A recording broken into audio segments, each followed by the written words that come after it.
has begun already, according to the country's president, saying that there was little hope of finding more survivors. And President Obama yesterday spoke at a memorial for the Navy Yard shooting victims. He said he was concerned that mass shootings of this type are the new norm. He said these shootings ought to obsess us, ought to lead us to some sort of transformation. All of the victims' names were read at the ceremony, with President Obama talking about each victim and recounting details of their life. And that's a brief look at news headlines on this Monday morning. We'll have more news in a few minutes from the CBS World News Desk, as well as celebrity birthdays, today in history, plus news of the weird, Twitter feed, and the song of the day, all before is said and done. Just a few of the many programs coming up. Right now, though, we're going to take a look at the nationwide weather forecast, which is brought to us today by the Weather Channel and weather.com. Winter weather warning right now. Here's a live look at the Fox 6 snow stick. This is out on the weather dick. And taking a look at the nationwide weather forecast for this Monday, we find that some heavy rain is in store for Florida today, except for lingering showers in northern Maine. Today and tomorrow will be dry, with high pressure taking control of the northeast. Chilly but pleasant conditions will prevail across much of the east under bright sunshine, as opposed to dull sunshine. Daytime temperatures will vary from near average to 15 degrees below average. A frost freeze tonight for northern Pennsylvania, upstate New York, northern New England, and the Berkshires early tomorrow. Highs will range from the 50s near the Canadian border to the upper 60s and low 70s in the Virginias for today. Highs tomorrow will range from the upper 40s in northern Maine to the low to mid-70s in the mid-Atlantic region. Still under high pressure, the rest of the week looks partly to mostly sunny and dry, with daytime temperatures rebounding to between 70 and 80 degrees in the mid to late latter part of the week, except cooler temperatures in northern Maine. Southern Virginias could see a few showers late Wednesday into Thursday as the system passes by just to the south of the region. In the south, a front stalls near the northern Gulf Coast. Showers and thunderstorms will continue to develop along the northern Gulf Coast across Florida and into southern Georgia today. Temperatures will be mainly about 5 degrees of average. Highs will range from the 70s in North Carolina to near 90 in southern Texas. Low pressure may develop and move eastward along the stalled front tomorrow and Wednesday. Rain and thunder showers will surge northward into the lower Mississippi and Tennessee valleys tomorrow, and then shift into the southeast for midweek. Showers may linger from the Carolinas to Florida into Thursday. Rainfall may locally top 1 inch. Here in the Midwest, well, this Monday, showers and a few thunderstorms moving eastward into the plains thanks to a fairly vigorous upper-level disturbance.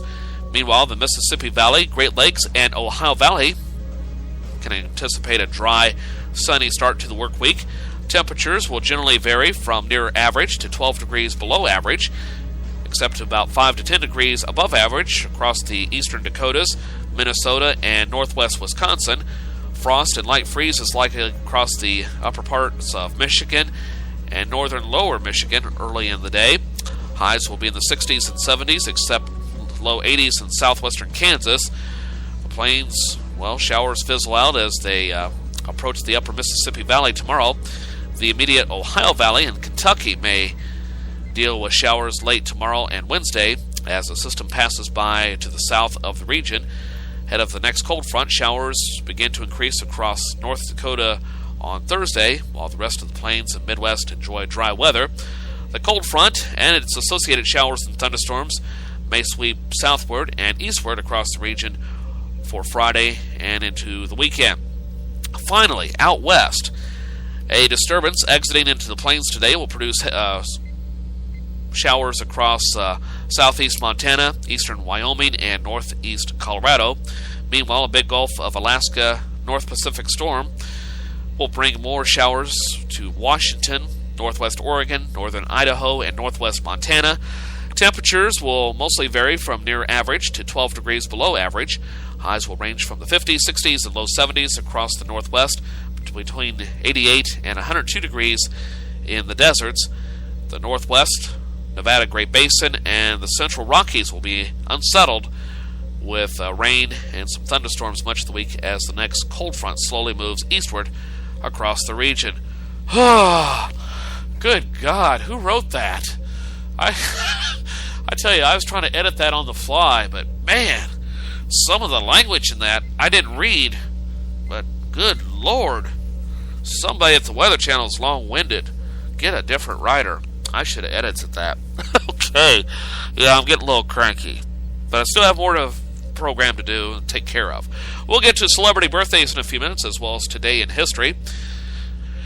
Right now, though, we're going to make room for Garrison Keillor and the Writer's Almanac, along with the composer's date book, as we switch things over to the APM, and market information coming up in a few minutes as well. So stick around. More of First Cup is on the way. In the meantime, I'm going to go massage my jaw because I am tired. I like to talk, but enough with the flowery language on the forecast, okay? Rainy showers as opposed to dry showers? Oh well. It's the cross that I'm forced to bear, and it's the one that I've chosen to bear, and I do it for you. All right, here we go. It's commercial break time.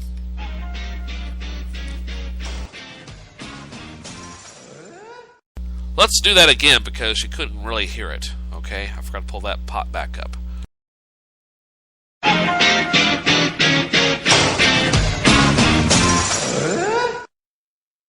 Only in the forest can you see this.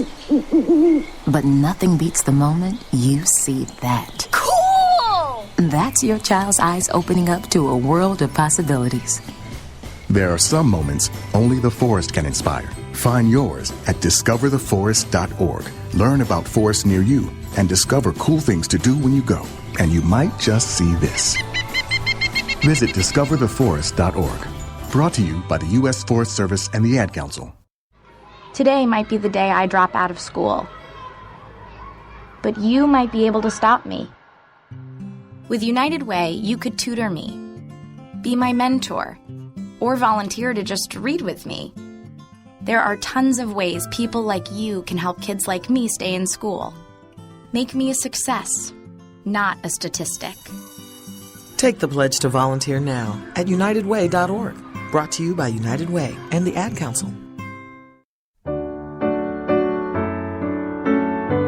And here is the Writer's Almanac for Monday. It's the 23rd of September, 2013. It was on this day, 1806, Lewis and Clark, Meriwether Lewis, William Clark, returned to St. Louis after their expedition. 2.5 years, 8,000 miles.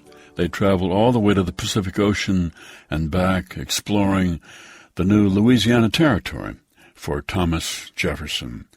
They each kept detailed journals, so we know a lot about their trip.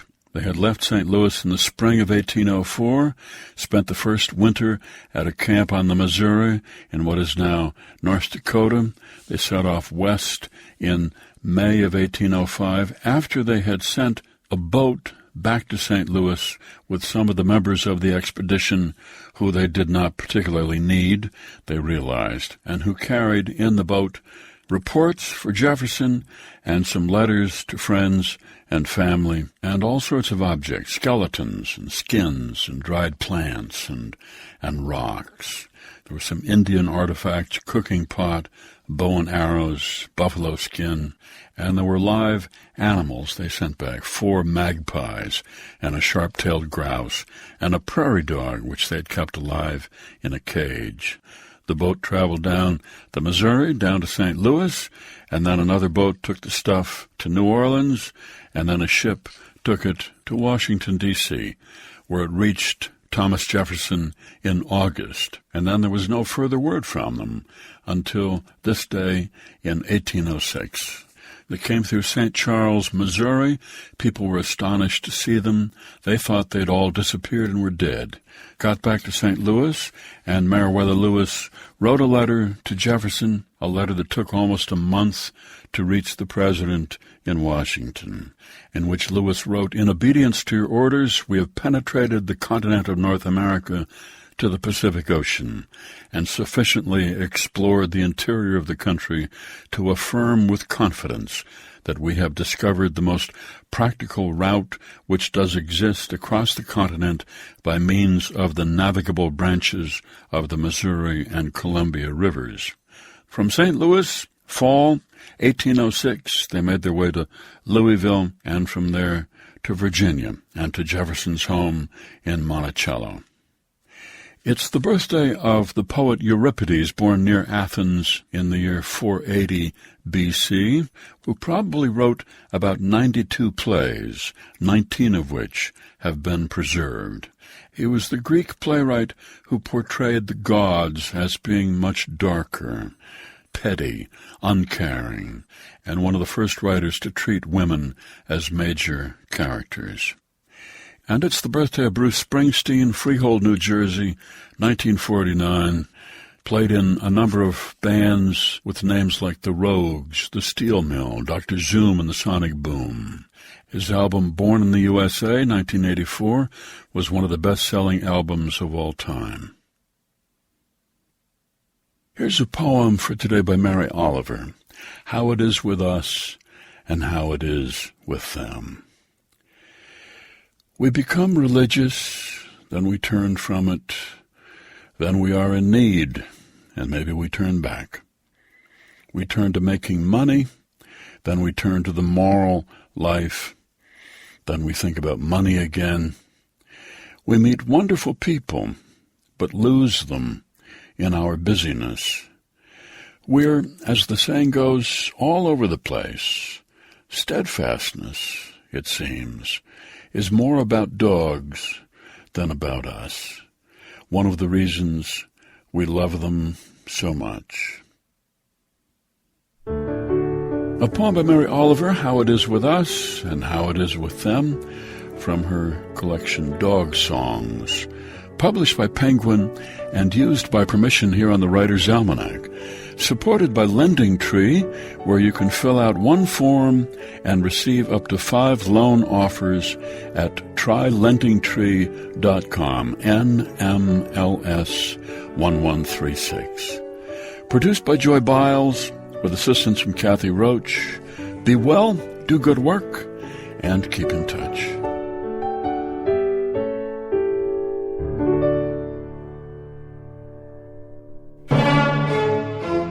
This is the Composer's Datebook for September 23rd.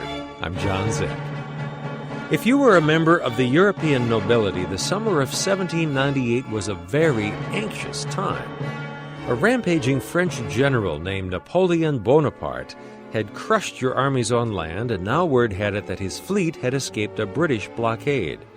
The possibility that Napoleon would control both land and sea struck terror in many a nobleman's breast. To them, Napoleon was a revolutionary boogeyman who would send them all to the guillotine. During this anxious time for Prince Nicholas Esterhazy II, his favorite composer Joseph Haydn was at work composing a Latin Mass he titled Missa in Angustiis, or Mass in the Time of Fear. It opens in the key of D minor. It's the same key employed by Mozart for the spookiest scenes in Don Giovanni, an opera that had made a big impression on Haydn at its premiere in Vienna 10 years earlier. As Haydn scholar H.C. Robbins Landon puts it, in Don Giovanni, 18th century listeners were presented with a presence of real fear, nay, terror. So when word reached the rattled princes of Europe that the British Admiral Lord Nelson had cornered and destroyed the French fleet, everyone breathed a huge sigh of relief. And coincidentally, Haydn ends his Mass in the more optimistic key of D major. First performed on today's date in 1798, Haydn's Mass soon became known as the Lord Nelson Mass, and in H.C. Robbins Landon's view stands as, arguably, Haydn's greatest single composition. Composer's Datebook is produced by APM, American Public Media, in conjunction with the American Composers Forum, reminding you that all music was once new.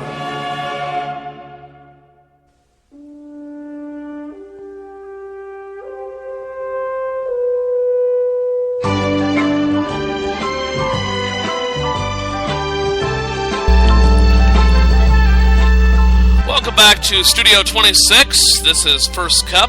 I'm your host, Joe Haffner, with you on the 23rd day of September